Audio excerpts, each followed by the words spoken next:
Hi everybody, I'm Ryan. Today we're going to talk about the 4-color Beans deck that has been tearing apart Modern.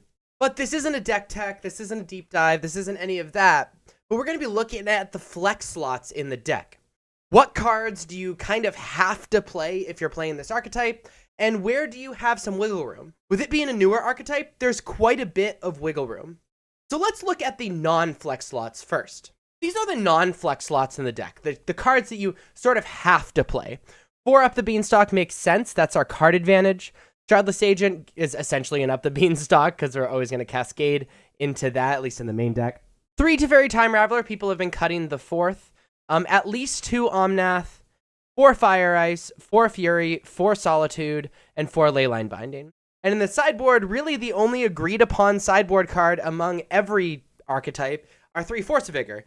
The rest of the way, we have some wiggle room. So, you can check out the deck tech of this deck to sort of look at why we're playing all of this. That's not what we're focusing on.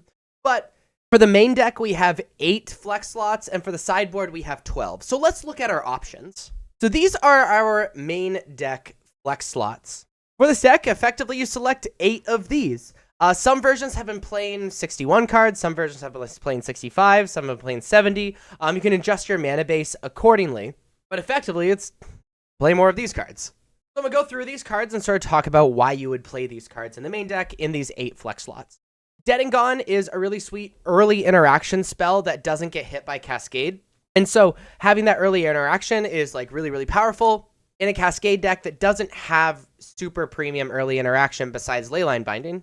Force of Negation is a newer card that's being played in the main deck because the primary issue with this deck is while it like grinds really, really well with the best of them, it can die to combo pretty easily. So having that Force of Negation to be able to sort of stop that combo is pretty powerful. Some are playing 1 Endurance as Graveyard Hate. Ardent Plea. Most of the people that are playing Ardent Plea decide they don't really want Bloodbraid Elf, or it's in addition to Bloodbraid Elf as extra Cascade cards to be able to hit your beans very much quicker. A lot of people are playing the 4th Teferi. Just Teferi is very strong, especially alongside Bloodbraid Elf, in stopping other bean stacks and stopping counter magic and just having decent early interaction and a powerful Planeswalker. Some people are playing Jace Wielder of Mysteries. Jace Wielder of Mysteries is protection about drawing out your deck. When you get into a long game grind, especially when you get like 3 or maybe even 4 Up the Beanstalks, you just churn through your deck so quickly that sometimes you die to decking. And Jace can protect against that while also being a decent Planeswalker for card advantage. So a lot of people are playing it in the main deck as a one-of, just so that they don't have to worry about drawing a million cards with Up the Beanstalk. It's not a big deal. Just play Jace before you die.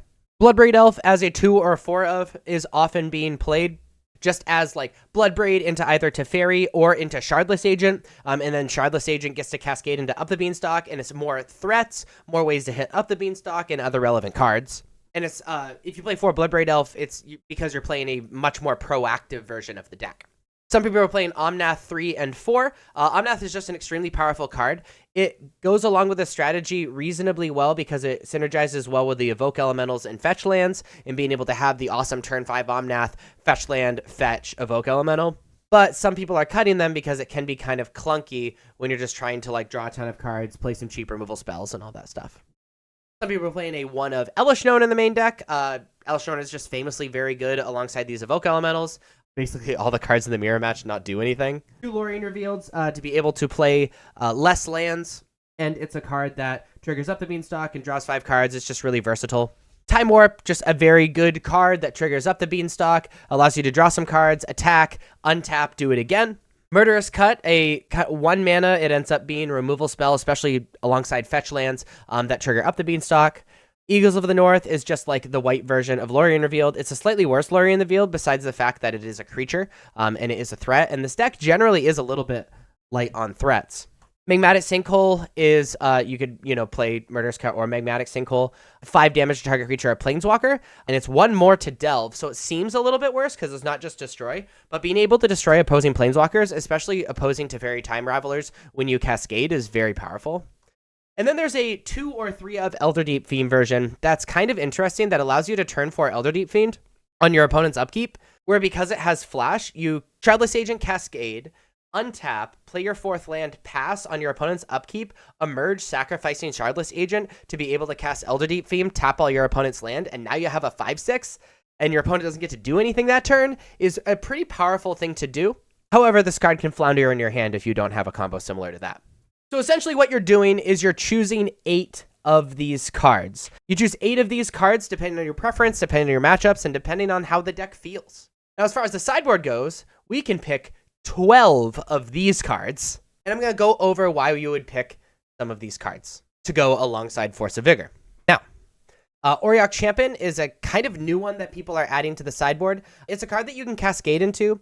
It's really decent against the burn deck and also pretty decent against Scam. You side it in against both in the fact that it gains life and it's an infinite blocker against Scam. Core Firewalker is sort of like Auriok Champion, except it leans more towards the burn matchup. In fact, you only sided it against burn.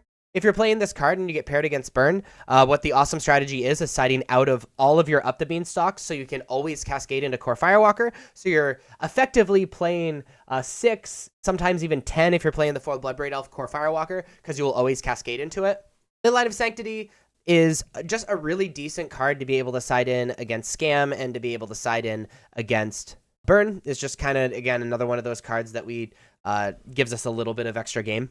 Inevitable Betrayal is a really fun card that we can cascade into, and then reasonably suspend as well to be able to grab cards out of our opponent's deck. Basically, we would side this in against any deck that has creatures that would be interested in casting. That means other Evoke Elementals, Ulamog, stuff like that. Force of Negation, for the same reasons that we would be playing it in the main deck, we would be playing up to 2 in the sideboard. Subtlety is a really good way to interact with other Evoke Elementals, and a turn 0 way to interact with Grief and all that stuff. Commandeer is a really, really, really sweet card where basically we want to side this in against decks that if we ever cast Commandeer, we kind of just win the game. Talking like Tron, Crashing Footfalls, stuff like that. People are playing 2 to 4 in their sideboard. Gaining control of a non-creature spell is super powerful, but it's really important when you side it in, you make sure you have enough blue cards to be able to reasonably cast it. Murderous Cut we've already talked about for similar reasons you'd play it in the board. Alpine Moon is just a way to deal with Tron. Tron can be kind of a sketchy matchup, and it's a 1-mana way to deal with Tron because the Crumble to Dust and Obsidian Charma are kind of higher mana ways to deal with Tron, which can often be kind of sketchy. Alpine Moon being also like pretty decent against Urza Saga and stuff like that. Crumble to Dust, 4 mana, exile non-basic land, and then being able to extract that non-basic land that you exiled. It's mostly for Tron, but also reasonable against other decks that like have lands that you care about, like Amulet Titan and things like that. Same thing with Obsidian Charma, except there's a body on this one, and it's a size that you can cast it for sometimes even 2 mana, and then trigger up the Beanstalk, so a lot of people tend towards Obsidian Charma. Endurance for extra graveyard hate, up to 3 in your sideboard. Lavinia is another cool thing that you can cascade into to stop other Cascade decks, to stop other Evoke Elementals and everything like that. Supreme Verdict, just very excellent against creature decks. Gemstone Cavern is being played to kind of get out ahead of these other decks for when you're on the draw.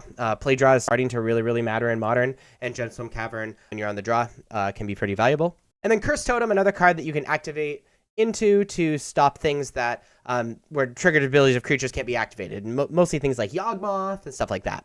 You're going to be picking 12 of these as your flex slots in the sideboard of your Beans deck. So hopefully this video was helpful in different ways to tune your deck and cards that are available to play in these slots. If I missed any, please let me know in the comments. And if you like this video, please be sure to like and subscribe. Check me out on social medias like Twitter and Discord, joining the community there, and especially on Patreon, where I post sideboard guides and a bunch of stuff.